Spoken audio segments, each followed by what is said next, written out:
जी बिस्मिल्लाहिर्रहमानिर्रहीम। अस्सलाम वालेकुम dear students, this is Safeer Hasan, lecturer mathematics from the agent institute of management and sciences Multan. Students, आज हमारा वेक्टर एंड टेंसर एनालिसिस का lecture number 4 है, जिसमें हम आप जैसा कि आप जानते हैं लास्ट लेक्चर में हमने टेंसर्स का चैप्टर स्टार्ट किया हुआ है, चैप्टर नंबर 7, और हम बुक फॉलो करें डॉक्टर नवाज़िश अली शाह साहब की। तो टॉपिक है हमारा rectangular coordinate system, orthogonality and orthonormality conditions और डायरेक्शन कोसाइंस वगैरह हम पढ़ेंगे। उससे पहले हम ज़रा एक एग्जांपल है जो लास्ट टाइम शायद रह गई थी, तो इसको मैं देखें। एग्जांपल है कि शो करें हमारे पास कि ये हमारे पास जो क्रोनिकल डेल्टा है आई इक्वल है 3 के। अब आपको पता है जब आई की बात होगी, ठीक है ना, जब आई की बात होगी तो आपको पता है कि जब हमने कहा था कि i इज इक्वल टू जब j हो क्रोनिकल डेल्टा में, जब i और j इक्वल हो, ठीक है, ये इंडिसेस क्या हो, सेम हो, देन जो उसकी वैल्यू आती है ना क्रोनिकल डेल्टा की, वो क्या आती है, 1 आती है। ठीक है, अब ये डेल्टा आई है हमारे पास। अब यहाँ पे ये जो i है डमी इंडेक्स है, बड़ा रिपीट हो रहा है। ठीक है, तो अब यहाँ पर हमारे पास जो टर्म्स बनेंगी ना वो 3 बनेंगी बेटा, डेल्टा 1 डेल्टा 2 डेल्टा 3 इन तीनों को ऐड करें तो डेल्टा 1 भी क्या आएगा, 1 क्योंकि i और j इक्वल है, यहाँ पर i भी 1 है, j भी 1 है, और डेल्टा 2 यहाँ भी इक्वल है तो ये भी 1, और डेल्टा 3 ये भी बेटा 1, तो तीनों को ऐड करेंगे जो 3, तो इस तरह की ये तो बहुत ईजी क्वेश्चन है। उसके बाद डेल्टा आई के, अब जरा इसको देखें ना, डेल्टा आई के को, इसमें आप एक काम करें, सबसे पहले के को फिक्स कर लें, आई की वैल्यू 3 तक ले जाएं, डेल्टा 1 के, फिर डेल्टा 2 के, फिर डेल्टा 2 के, फिर प्लस डेल्टा 3 के, प्लस डेल्टा 3 के हमारे पास आ रहा है 1 2 3 तक। ठीक है ना, तो अब यहां पर आप देखें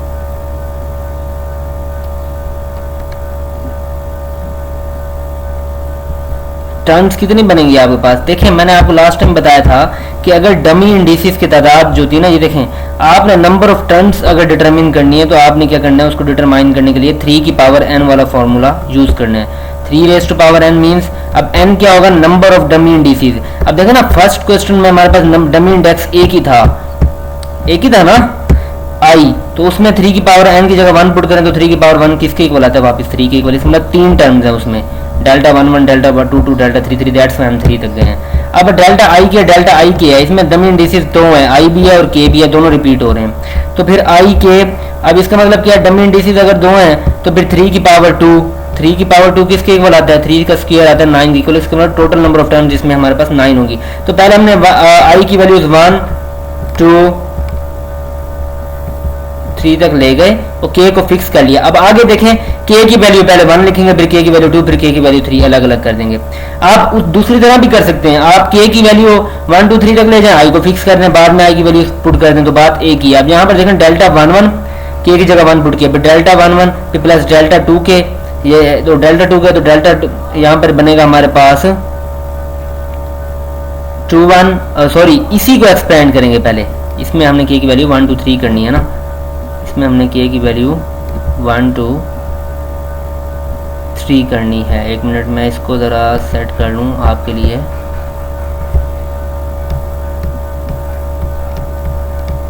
इसमें बेटा आपने k की वैल्यू 1 2 3, अब देखो ना, ये डेल्टा 1 के है, तो डेल्टा 1 k की जगह 1, फिर डेल्टा 1 k की जगह 1, प्लस सेकंड टर्म डेल्टा 1 ये ऐसे ही रहेगा, डेल्टा 1 आ गया, k की जगह फिर 2 पुट कर देंगे, फिर k की जगह 3 पुट कर देंगे, तो इसकी जो 3 टर्म्स हैं वो ये बनी हमारे पास।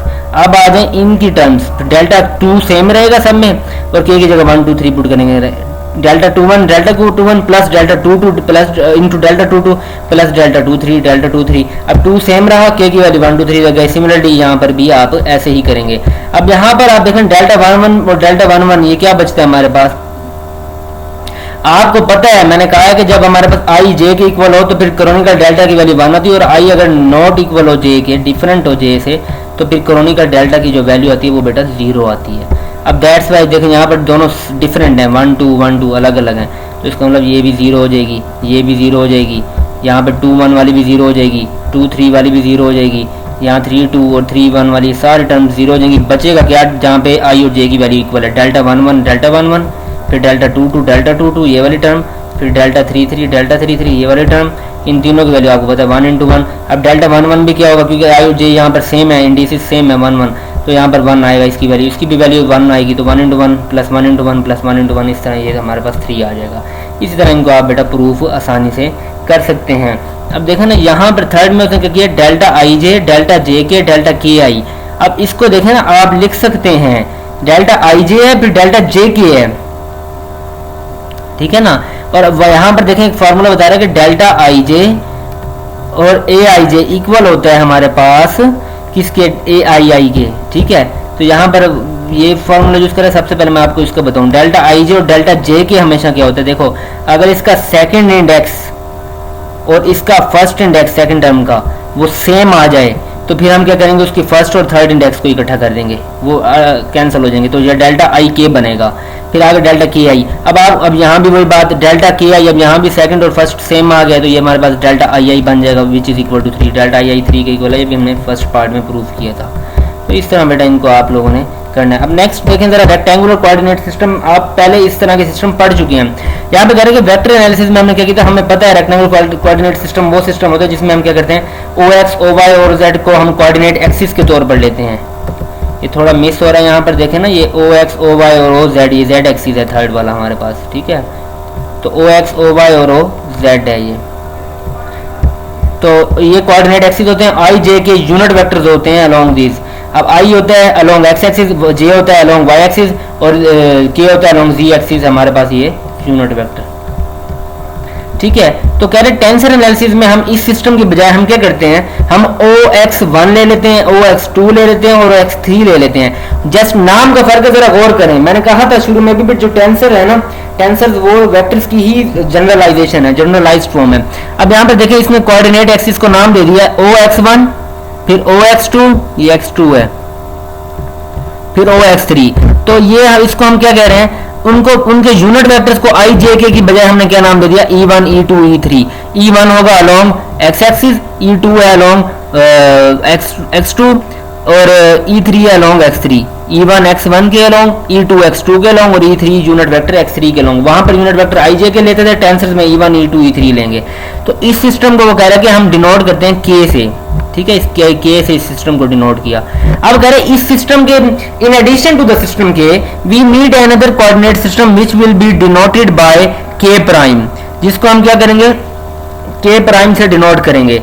इन the system K prime we take, अब वहां पर हम के प्राइम के लिए हम क्या करते हैं, एक और चीज ले लेते हैं, अपना कोऑर्डिनेट्स को नाम देते हैं OX1 prime, OX2 prime, OX3 prime और यूनिट वेक्टर्स को नाम देते हैं E1 prime, E2 prime, E3 prime. Just ये फर्क है। अब आगे जरा इसको देखते हैं वो क्या कहना चाह रहा है। इसके यहाँ तक इसको वो सिस्टम उसने बता दिया कि दो हम सिस्टम लेते हैं टेंसर्स में, ठीक है। अब आगे जरा देखें, थ्योरम है proof that EI dot EJ is equal to delta IJ, कि दो यूनिट वेक्टर्स का प्रोडक्ट जिनके इंडिसेस डिफरेंट है, ये आई है यानी कि x1 के लॉन्ग j है तो ये x2 के लॉन्ग होगा, तो वो डेल्टा आई जे के इक्वल है। तो कह रहा है from vector analysis we know that when j is equal to i, जब j i के इक्वल हो तो फिर E1 डॉट EJ इक्वल होता है E1 डॉट EI। आई और जे इक्वल होगा तो फिर जे को भी हमने आई लिख दिया, तो वो तो होगा जाहिर है 1 के इक्वल के। दो यूनिट वेक्टर्स अगर उनके सेम हो तो उनका product I dot I is equal to J dot J is equal to J, K dot के इज इक्वल टू 1 कहते थे हम। तो इसी तरह यहाँ पर E1 dot EI dot EI या EJ डॉट EJ या EK डॉट EK ये 1 के इक्वल होगा। और जब अगर J और I इक्वल ना हो तो हमें पता है कि उनका डॉट प्रोडक्ट 0 के इक्वल होगा। अच्छा, अब ये गौर करने की बात है कि जो ये कंडीशन है ना कोरोनिकल डेल्टा वाली है, आपको बताया था कि जब कोरोनिकल डेल्टा में भी जब यही बात होती है, जब I J के इक्वल हो देन हम कहते हैं कि कोरोनिकल डेल्टा की जो वैल्यू होती है वो 0 होती है, ठीक है।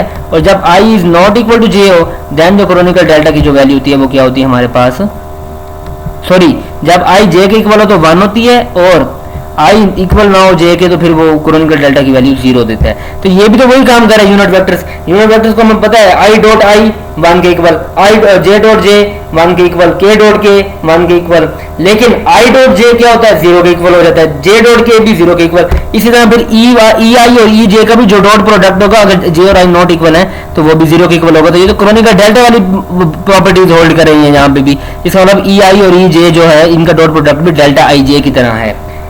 क्रोनिकल डेल्टा की प्रॉपर्टीज और इसकी प्रॉपर्टीज सेम है। इसी तरह वो कह रहा है ई आई प्राइम और ई जे प्राइम को भी हम प्रूव कर सकते हैं क्योंकि वो भी यूनिट वेक्टर्स ही हैं। बहुत आसान काम है। अब डायरेक्शन कोसाइंस की बात करते हैं स्टूडेंट्स। यहाँ पे देखें कह रहे हैं लेट अल्फा 1 अल्फा 2 अल्फा 3, आपके पास दो एंगल्स हैं जो कि पोजीशन वेक्टर आर बना रहा है किसके साथ, इन पॉजिटिव डायरेक्शन में OX1 इन एक्सिस के साथ OX1 OX1 सॉरी और है OX2 और OX3 के अलोंग बना रहा है अल्फा 1 अल्फा 2 अल्फा 3 तीन एंगल्स और ये E1 E2 E3 इनके अलोंग यूनिट वेक्टर्स हैं। तो कह रहे हैं कि जो कोज, अब यहाँ पर जो डायरेक्शन कोसाइन है ना, इसमें देखें तीन क्वांटिटीज हैं। डायरेक्शन क्वांटिटी, डायरेक्शन जो हमारे पास तीन क्वांटिटीज जो है कोज अल्फा 1, अगर इस पे हम एंगल अप्लाई करें, ये कोज अल्फा 1 कोज अल्फा 2 कोज अल्फा 3, ये तीनों क्या होंगे हमारे पास, ये डायरेक्शन कोसाइंस कहलाते हैं इस पोजीशन वेक्टर आर के। डायरेक्शन कोसाइंस, ये डायरेक्शंस को शो करने। तो फॉर कन्वीनियंस वी राइट, हम कोस अल्फा 1 को नाम दे दिया हमने L1 का, कोस अल्फा 2 को नाम दे दिया L2 का, कोस अल्फा 3 को L3 का। अब यहाँ पर R को देखें आप, x1 R को याद है आपको पता था, R में हम लिखते थे xi प्लस, आप वेक्टर्स में लिखते हैं R को, पोजीशन वेक्टर को xi plus yj plus zk, ऐसे लिखते थे ना जी, ऐसे ही लिखते हैं हम वेक्टर्स में। अब यहाँ टेंसर्स में मैंने बताया कि क्योंकि i j की जगह हम यूनिट वेक्टर्स ले रहे हैं E1 E2 E3 और x y j की जगह हमने एक्सिस को नाम दिया हुआ x1 x2 x3 का फॉर आवर सिंप्लीफिकेशन। सो हमने यहाँ पर x1 E1 unit vector, x2 E2 unit vector plus x3 E3 unit vector. अच्छा, अब यहाँ पे हमें पता है कि r डॉट E1 जो है, r डॉट E1 x1 के बराबर होगा पोजीशन वेक्टर r का। अगर हम E1 के साथ जो डॉट प्रोडक्ट लें तो वो आएगा x1 के बराबर, और या इसको हम कह सकते हैं r cos अल्फा 1 जो है ना वो हमारे पास x1 के इक्वल है। r cos अल्फा 1 वो यहीं पे एंगल बन रहा है, ठीक है। इस तरह r cos अल्फा 2 x2 के equal, r cos alpha 3 x3 के इक्वल। सब्स्टिट्यूशन करें यहाँ पर, इस इक्वेशन में जरा सब्स्टिट्यूट करें ना, x1 की जगह r cos अल्फा 1, ये जो भी आप निकाल के हैं, यहाँ पर x1 की जगह ये r cos अल्फा 1 पुट करें, x2 की जगह r cos अल्फा 2 पुट करें, तो ये हमारे पास इस तरह की इक्वेशन बन जाएगी, ठीक है। तो अब हमारे पास क्या कह रहा है कि therefore unit vector in the direction of r is, unit vector का आपको पता है फॉर्मूला, यूनिट वेक्टर का फॉर्मूला क्या होता है, वेक्टर बाय इट्स मैग्नीट्यूड, ठीक है। तो ये हमारे पास क्या करेंगे हम, वेक्टर और उसके मैग्नीट्यूड से जब डिवाइड करेंगे बेटा, तो r cos अल्फा, ये देखिए इस पूरी इक्वेशन को आप कर दें r से डिवाइड। जब r से करेंगे तो r से कैंसिल, ये भी r इस r से कैंसिल, ये भी कैंसिल हो जाएगा, तो जो रिमेनिंग पोर्शन होगा वो cos alpha 1 plus cos alpha 2 plus cos alpha 3 सात unit vector E1 E2 E3 आ जाएंगे। अब इन इक्वेशन से आप निकाल सकते हैं, क्योंकि r यूनिट वेक्टर हमारे पास यहाँ पर आ गया कोस अल्फा 1 E1 के इक्वल, तो कोस अल्फा 1 बनेगा आपके पास x1 ओवर r, और क्योंकि ये हमारे पास कोस अल्फा 1 E1 का मतलब है x1 ये हमारे पास है, ठीक है। और कोस अल्फा 2 ये हमारे पास क्या बनेगा, x2 ओवर r।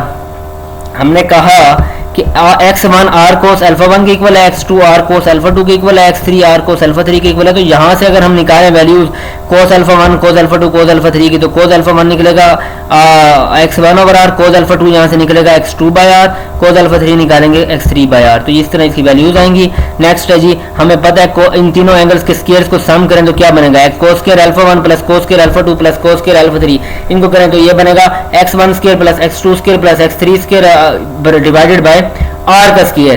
क्यों, क्योंकि ये इन तीनों के नीचे r है, तो ये r का स्क्वायर हो जाएगा, is equal to r square by r square. अब ये हमारे पास, क्योंकि हमें पता है कि x1 का स्क्वायर प्लस x2 का स्क्वायर प्लस x3 का स्क्वायर r के इक्वल होता है, ठीक है। तो फिर ये भी r के स्क्वायर के इक्वल होगा, तो ये कैंसिल होकर रिजल्ट बनेगा। अब हमें पता है कि हमने cos अल्फा 1 को नाम दिया हुआ था L1 का, cos अल्फा 2 को L2 का, cos अल्फा 3 को L3 का, तो ये हमने नाम दिया हुआ था।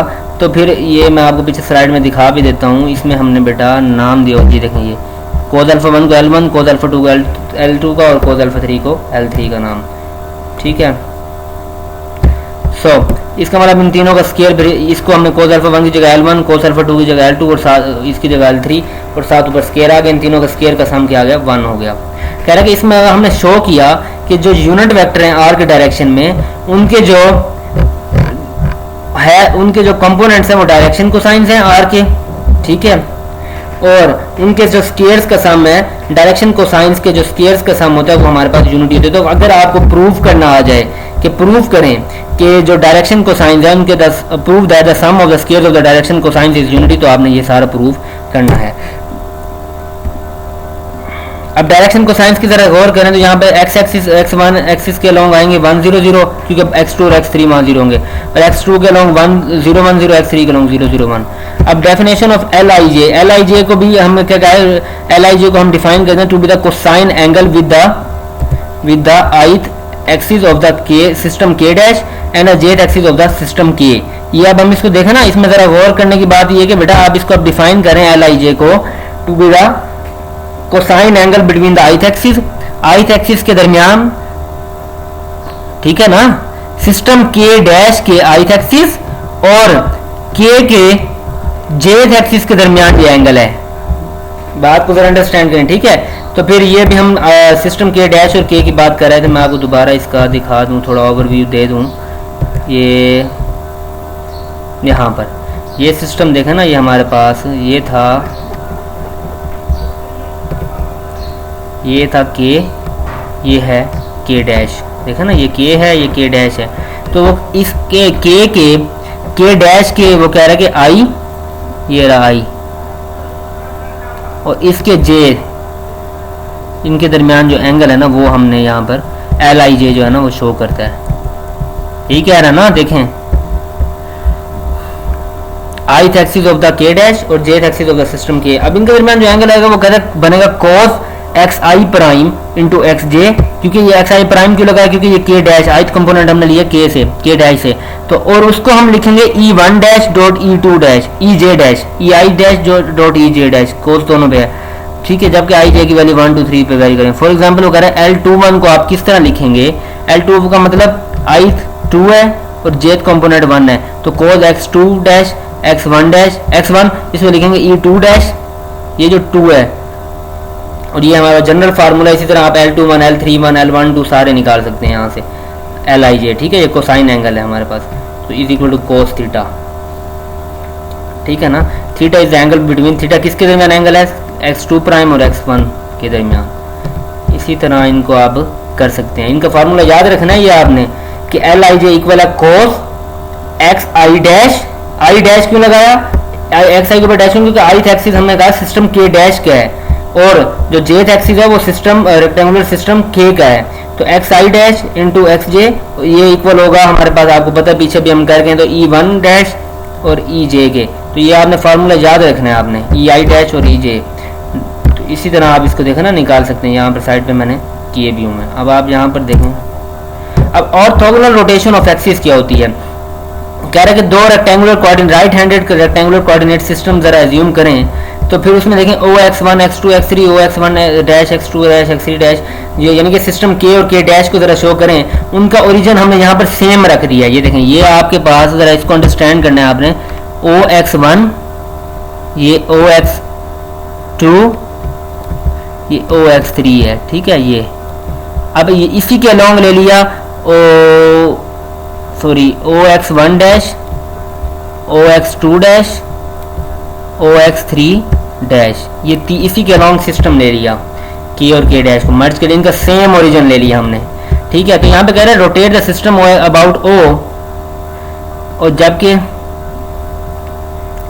अच्छा वो कह रहे हैं अब जरा ना इसमें इमेजिन करें, जस्ट इमेजिन कि आपका ओरिजिन फिक्स्ड है, ठीक है, इस ओरिजिन के अबाउट, ओरिजिन आपका एक्सिस है, इसके अबाउट आप इस सिस्टम को क्या करें, रोटेट करें, ठीक है, O के अलॉन्ग अबाउट ओरिजिन O इनको रोटेट करें, जबकि OX1 है OX2 OX3 अपने एक दूसरे के लिहाज से हमेशा फिक्स्ड होंगे, ठीक है, उनकी पोजीशन चेंज नहीं होगी, लेकिन वो मिलेंगे किसके साथ जाके, OX1 डैश OX2 डैश और OX3 डैश से।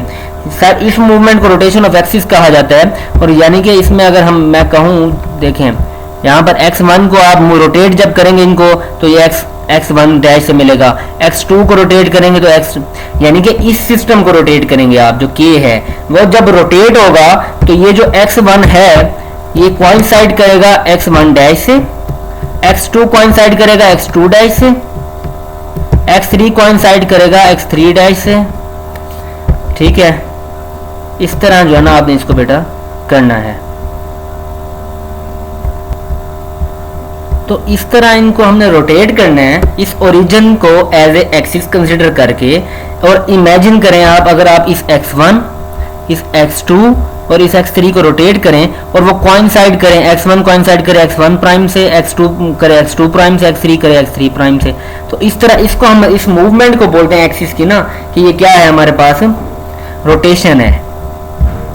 अब यहाँ पे कह रहे हैं let the direction cosines of OX1 dash relative to the axis, ठीक है, relative to the axis OX1 OX2 OX3 be L11 L12 L3 L13 respectively. अब कह रहा है कि जो डायरेक्शन कोसाइंस होंगे उसके OX1 के OX1 प्राइम के OX1 OX2 और OX3 के लिहाज से, तो वो L11 L12 L13 उनका नाम दिया उसने।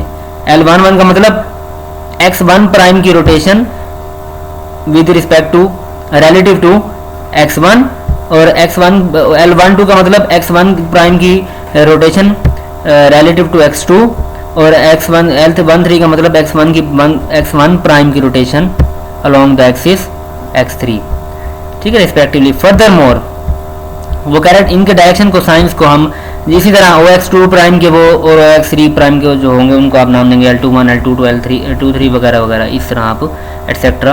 We may conveniently summarise this in an adjacent table. ये टेबल दिया उसने OX1 प्राइम का विद रिस्पेक्ट टू OX1, ये टेबल बहुत इंपॉर्टेंट है, इसको आप लोगों ने देखना है। जब रोटेशन होगी इसकी विद रिस्पेक्ट टू X1 तो ये L11 with respect to X2 L12 या L13 इस तरह L21 ये अपना चलता रहेगा,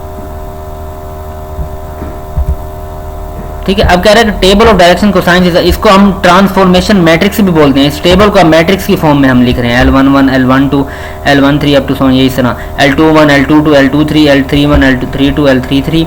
इसको हमने नाम दे दिया ट्रांसफॉर्मेशन मैट्रिक्स को T is equal to LIJ, जिसे मैट्रिक्स में हम नहीं करते थे AIJ, इसी तरह ये LIJ। I मतलब आई क्या कह रहे हैं यहाँ पे रो का और जे कॉलम को देखो, ith रो जेथ कॉलम, यहाँ पे मतलब L11 first row first column, ये देखें L12 first row second column, ठीक है, इस तरह ये चीजें हैं। अब इसका ट्रांसपोज लें तो ये हमारे पास क्या बनेगा, ट्रांसपोज में आपको पता है हम क्या होता है कि जो रोज होती हैं वो कॉलम्स में चेंज हो जाती हैं, कॉलम्स रोज में हो जाते हैं। तो फर्स्ट रो फर्स्ट कॉलम बन जाएगी L11 L12 L13, ये फर्स्ट कॉलम बन गई हमारे पास। इस तरह सेकंड रो सेकंड कॉलम, फिर थर्ड रो थर्ड कॉलम, ये ट्रांसपोज लेंगे आप इसका। देन इस टी को इसके टी ट्रांसपोज से मल्टीप्लाई करेंगे, ठीक है। मल्टीप्लिकेशन ऑफ मैट्रिसेस आप लोगों ने सीखी हुई है लोअर क्लासेस में। अब आप उसमें देखें जब आप इसको मल्टीप्लाई करेंगे ना तो आपके पास क्या आएगा कि कह रहे थे element in the ith row, element in the ith row and jth column of the product matrix T dash is the inner product of the ith row of T with the jth column of T dash, that is T dash ij। वो क्या होगा, ये inner product होगा T की ith रो से का jth column से। तो ये Li1 Lji J1 plus Li2 Lj2 plus Li3 Lj3 तो इज इक्वल टू Li के Lj के वगैरह वगैरह, ये सारा उसको ना उसने जनरलाइज्ड फॉर्म में नाम दे दिया है। जब आप मल्टीप्लाई करेंगे तो इस तरह उसकी जनरलाइज्ड फॉर्म फिर बन जाएगी। उसके बाद देखें इसको नाम दे दिया Li1 को E1 डैश ई के, फिर Ej डैश ई के, ई बराबर है किसकी Li के यानी कि Ei डैश, और ई के ये भी हमने L की डेफिनेशन पढ़ी थी उसमें आपको याद होगा Lij की के डायरेक्शन कोसाइंस हैं ये between the ith component of के डैश सिस्टम और जेथ कंपोनेंट ऑफ के सिस्टम। तो इसी तरह ये इसको किया, फिर उसकी डेफिनेशन के मुताबिक इसको हमने एक्सपेंड किया और एंड में इसको नाम दिया किसका, डेल्टा के का।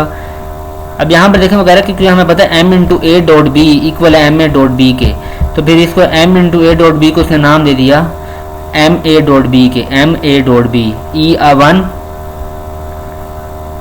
डॉट ई के इंटू ई के डॉट ई जे डैश वगैरह। ये अब इसको आप करेंगे तो आपको इंशाल्लाह समझ आ जाएगा। तो ये कह रहा है कि ये आई के इक्वल होते हैं, आइडेंटिटी मैट्रिक्स आ जाएगा आपके पास, ठीक है। मज़ीद इसको भी आप लोगों ने रीड करना है। यहाँ पर जो मेन बात है वो मैं क्या बताना चाह रहा था आपको, हाँ कि कह रहा है कि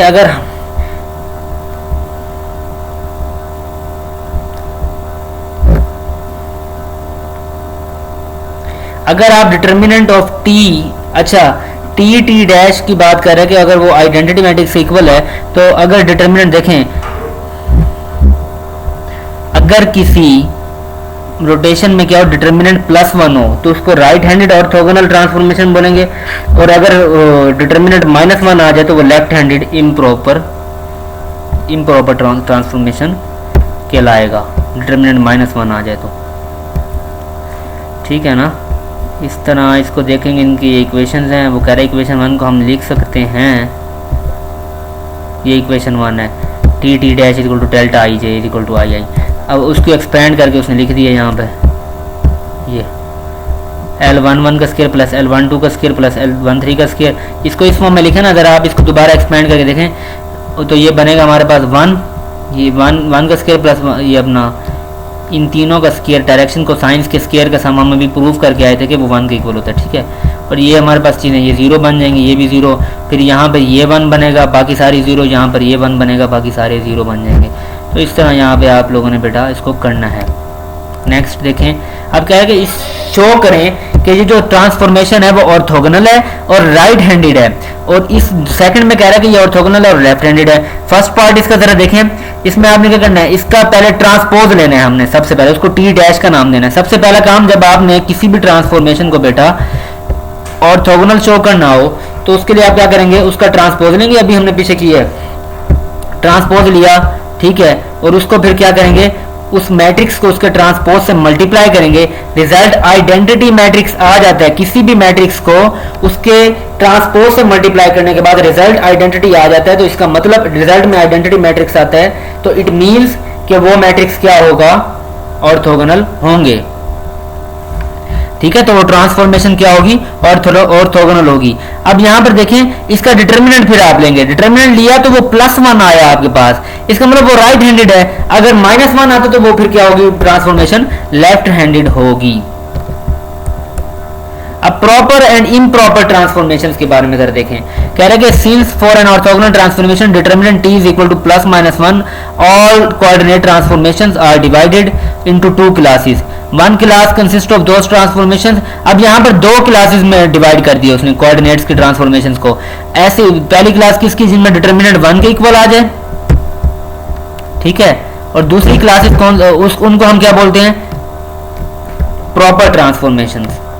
और जिनमें डिटर्मिनेंट माइनस आए, -1 के इक्वल, तो उसको हम बोलते हैं इम्प्रॉपर ट्रांसफॉर्मेशंस। बस ये इसमें बात की है, ठीक है ना। अब यहां पर आगे देखें, under proper transformation right handed और left handed system remains right handed और लेफ्ट हैंडेड आफ्टर रोटेशन। अच्छा, प्रॉपर रोटेशन, प्रॉपर ट्रांसफॉर्मेशन में होता है जिसमें डिटर्मिनेंट 1 आ जाए, तो फिर इसका मतलब पॉजिटिव मान है, तो इसका मतलब जो अगर राइट हैंडेड ट्रांसफॉर्मेशन है तो वह राइट हैंडेड रहेगी, लेफ्ट हैंडेड है तो वो लेफ्ट हैंडेड रहेगी। और अगर इम्प्रॉपर ट्रांसफॉर्मेशन में क्या होगा, इम्प्रॉपर में मतलब माइनस आ गया डिटर्मिनेंट, देखे ना, नेगेटिव, तो वो क्या करेगा कि राइट हैंडेड जो ट्रांसफॉर्मेशन है वो चेंज हो जाएगी लेफ्ट हैंडेड में, और लेफ्ट हैंडेड चेंज हो जाएगी राइट हैंडेड में, वाइस वर्सा। अब यहाँ पे transformation for which t is equal to i, the unit matrix is called the identity transformation, obviously for the identity transformation. अब आइडेंटिटी ट्रांसफॉर्मेशन में क्या होगा, x1 प्राइम x1 के इक्वल, x2 प्राइम x2 के equal, x3 prime x3 के equal, यानी कि xi is equal to xi होगा। अब आगे रिफ्लेक्शन की बात कर रहे हैं, वो कह रहे हैं ये वो ऐसा ऑपरेशन है जिसमें नया जो कोऑर्डिनेट सिस्टम है हमारे पास, OX1 OX2 OX3 जो है, वो ओरिजिनल सिस्टम से किस तरह हम हासिल करते हैं कि हम उसकी डायरेक्शंस को किसी एक एक्सिस की डायरेक्शन को रिवर्स कर देते हैं, तो बाकी जो है ना ओरिजिनल पोजीशन में रहते हैं। फॉर एग्जांपल, अब यहाँ पर देखें x1 है, ये x2 है, ये x3 है, ये x3 डैश है। अब देखें यहाँ पर उसने क्या किया, इसकी डायरेक्शन को रिवर्स किया, देखो ना, यहां पर उसने क्या किया, हमने बाकी दोनों को ओरिजिनल पोजीशन में रहने दिया। अब यहां पर ये x1 है, देखें ये x1 डैश है, ठीक है, और x1 x3 और x3 डैश ये सेम जगह पे लिखा, x2 और x2 डैश। अब यहाँ दूसरे में देखें, यहाँ पे x2 और x3, यानी कि आपकी मर्जी है, ये तीनों तरीके उसने बताए। इसमें फर्स्ट में हमने क्या किया, अब हमने कहा था कि इसमें हम क्या करते हैं, रिफ्लेक्शन में हम नया कोऑर्डिनेट सिस्टम किस तरह हासिल करते हैं कि हम जो ओरिजिनल सिस्टम है उसमें किसी एक एक्सिस की डायरेक्शन को आप रिवर्स करेंगे, ठीक है, और बाकी दोनों को उनकी सेम ओरिजिनल पोजीशन पर रहने देंगे। यहां पर हमने रिवर्स किए x1 की डायरेक्शन, ये देखें x1 की डायरेक्शन हमने रिवर्स की, उलट की, तो x1 इस तरफ जा रहा था, उसकी डायरेक्शन रिवर्स की, तो ये बन गया x1 प्राइम, बाकी दोनों सेम रहे। दूसरे में देखें x2 प्राइम की डायरेक्शन रिवर्स की, बाकी सारे दोनों सेम रहे। सिमिलरली तीसरे में देखिए x3 की डायरेक्शन रिवर्स की और बाकी दोनों सेम रहे। तो इस तरह इनमें हमें न्यू एक्सिस मिल जाता है। देखो अब यहाँ पर कह रहे हैं कि ट्रांसफॉर्मेशन क्या होगी, या तो x1 प्राइम माइनस x1 के इक्वल है, देखें यहाँ पर देखें x1 प्राइम माइनस x1 के, क्योंकि इनकी डायरेक्शन ऑपोजिट है, या फिर आप कह सकते हैं x2 प्राइम x2 के इक्वल है।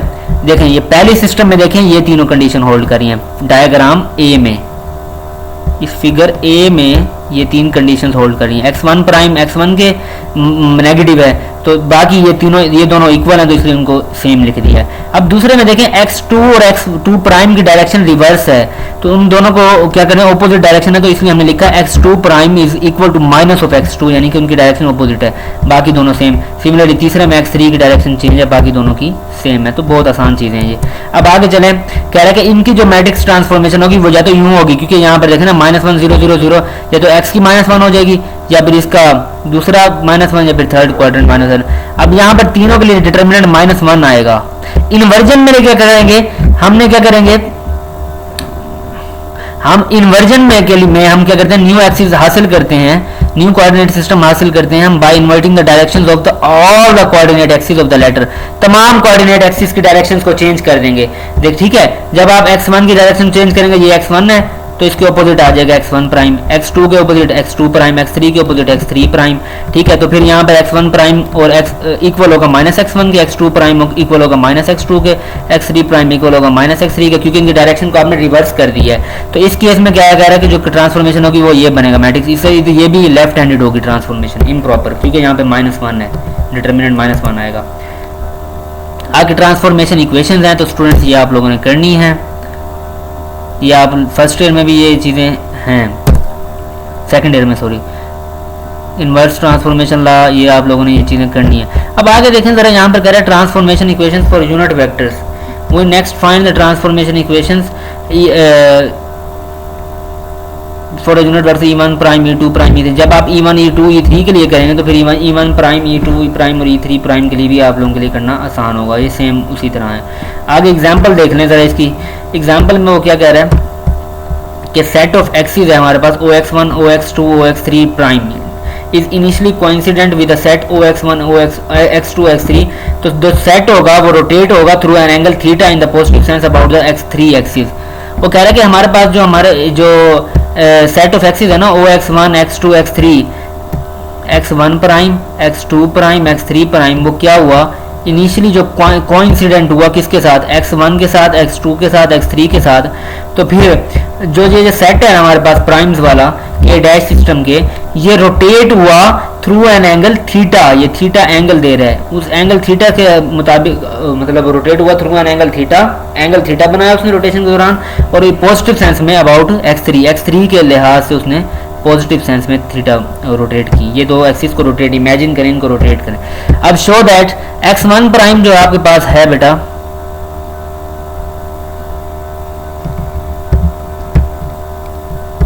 X1 प्राइम जो आपके पास है वो क्या आएगा, इक्वल है, वो कह रहा है कि X1 प्राइम है X1 cos theta plus X2 sin theta, और शो करें X2 prime minus X1 sin theta plus X2 cos theta के इक्वल है, X3 प्राइम X3 के इक्वल है। तो सिंस कह रहा है रोटेशन हमारी है X3 के एक्सिस के लॉन्ग, तो X3 एक्सिस तो कोइंसाइड करेगा X3 एक्सिस के साथ। तो अगर एंगल हमारे पास X1 प्राइम OX1 इक्वल हो X2 प्राइम OX2 वो थीटा के, देन हम कैसे देखना, X1 prime OX1 X2 prime OX2 इनके दरमियान एंगल थीटा बन रहा है, सेम है। तो फिर L11 क्या बनेगा, cos X1 प्राइम OX1। देखें यहाँ पर वही L11 जो LIJ की डेफिनेशन आपने पढ़ी थी, इसका मतलब LIJ की डेफिनेशन फिर रिमाइंड करवा देता हूँ आपको। इस LIJ का मतलब था कि कोसाइन एंगल है ये of the I dash component of K dash with the J component of system K, ठीक है ना। तो ये उस तरह बनेगी, तो cos X1 prime OX1 is equal to cos theta होगा, ठीक है।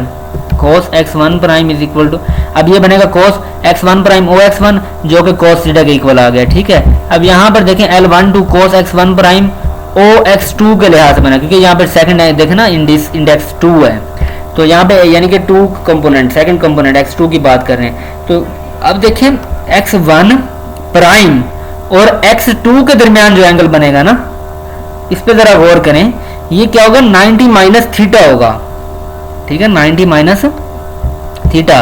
तो 90 माइनस थीटा मतलब अब देखें 90 का ऑड मल्टीपल, यहाँ कुछ नहीं तो 1 है, उसमें से कोई भी चीज़ ट्रिग्नोमेट्रिक रेशियो क्या हो जाती है, चेंज हो जाती है को रेशियोज में। ये आप लोग ना इसमें फर्स्ट ईयर की मैथ में भी पढ़ चुके हैं ये चीज़ें। इसी तरह यहाँ पर देखें x1 prime O x3, x1 prime यहाँ पर है हमारे पास ओ x3, इनके दरमियान वो एंगल जो बना रहा है ना, वो कह रहा है कि ये बन रहा है हमारे पास 90 डिग्री का, ठीक है ना। तो इस तरह इनको करेंगे, फिर आप जो है ना इसका ट्रांसफॉर्मेशन मैट्रिक्स बनाएंगे, देन उसको क्या करेंगे आप सॉल्व करेंगे इक्वेशंस बना के। अब ऑर्थोनॉर्मेलिटी कंडीशंस को ज़रा देखें। ऑर्थोनॉर्मेलिटी कंडीशन में कह रहा है कि पहले प्रूव करें एल आई के एल जे के बराबर है डेल्टा आई जे के इक्वल टू एल के आई एल जे के जे, ठीक है। अब प्रूव करना है, देखें वी नो दैट, हम जानते हैं ई जे डैश है वो L J I E I dash के इक्वल है ट्रांसफॉर्मेशन लॉ के मुताबिक, ठीक है। तो फिर ये फार्मूला याद रखना, ई जे डैश या फिर ई जे डैश को आप कह सकते हैं एल जे के ई के। तो डॉट प्रोडक्ट लें इसका ई वन डैश से, E one dash unit vector है हमारे पास, उसका ई जे डैश से आप डॉट प्रोडक्ट लेंगे तो ई वन डैश की क्या वैल्यू है हमारे पास, ई आई डैश की, सॉरी एल जे के ई आई डैश डॉट ई के, ठीक है। ये बनेगा हमारे पास, ये जो चीज़ बनेगी ना एल जे के अलग हो जाएगा, ई आई डैश और ई के, आपको पता है इसका मतलब आई डैश है, आई डैश कंपोनेंट ऑफ के डैश, और ये बन रहा है हमारे पास के कंपोनेंट ऑफ सिस्टम के। तो ये एल जे के की डेफिनेशन बन गई, तो ये एल जे के इक्वल आ गया। आल्सो ई आई प्राइम और ई डॉट ई जे प्राइम ये इक्वल होता है हमारे पास डेल्टा आई जे के, क्योंकि ठीक है। अब यहाँ पे फ्रॉम इक्वेशंस 1 और 2, इन दोनों इक्वेशन से हमें क्या मिला कि जो हमारे पास, अब देखें ना ये दोनों इक्वल हो गए, तो राइट हैंड साइड इनकी राइट हैंड साइड के इक्वल हो जाएगी, एल आई के एल जे के इक्वल होगा डेल्टा आई जे के, ठीक है। सिमिलरली वी नो दैट ई जे को होता है हमारे पास एल आई जे के equal, L I J E I prime के, ठीक है। तो यहाँ पर ये हमारे पास जब बनेगा, और या फिर हम कह सकते हैं ई आई इक्वल है हमारे पास एल के आई और ई के डैश के। तो आप इसका भी डॉट प्रोडक्ट लेंगे और इसी तरह इनको सॉल्व करेंगे। सॉल्व करने के बाद आपके पास इसका प्रूफ हो जाएगा। अब कह रहे हैं कि 6 ऑर्थोनॉर्मेलिटी कंडीशंस देते हैं हमें, एल आई के एल जे के जो कि बराबर है डेल्टा आई जे के। ये क्या है कि L I one L J one plus L I two L J two plus L I three L J three equal है डेल्टा आई जे के। अगर आई जे को 1 लें और आई जे को 2 लें, आई जे को 3 लें, तो ये चीज़ें आती हैं आपके पास। 1 ले लें तो L one one L one two L one three का स्केयर ये भी 1, 2 ले लें तो फिर इनका स्केयर भी 1, 3 ले लें तो इनका स्केयर भी 1 इक्वल आता है, ठीक है। और अगर हम आई को 1 लें, जे को 2 लें, तो फिर ये इक्वेशन बनेंगी आपके पास, पुट करते जाएं, ठीक है। और अगर आप आई जे 1 लें, आई जे दोनों को 2 लें, फिर आई जे 3 लें, तो फिर इस तरह बन जाएगी। तो ये इस तरह का रिलेशन चलता रहेगा। फिर यहाँ पर फिर देखेंगे उसने क्या किया, आई को 1 लिया, जे को 2 लिया, और फिर आई को 2 लिया, फिर जे को 3 लिया, फिर आई को 3 जे को 1 in turn in relation B, B में अब उसने ये चीज़ें पुट की, बी में चीज़ें पुट की, तो आपके पास ये चीज़ें होंगी। Okay students, best of luck. Hopes हो कि आपको ये लेक्चर समझ आया होगा। मज़ीद कोई कन्फ्यूजन है, इनको जब प्रैक्टिस करने वाली चीज़ें हैं इनको प्रैक्टिस करें। मज़ीद कुछ आपको समझ ना आए तो मेरे से आप जब हम जूम पे मीटिंग करेंगे तो आप मुझसे डिस्कस कर लीजिएगा। थैंक यू वेरी मच, अल्लाह हाफिज़।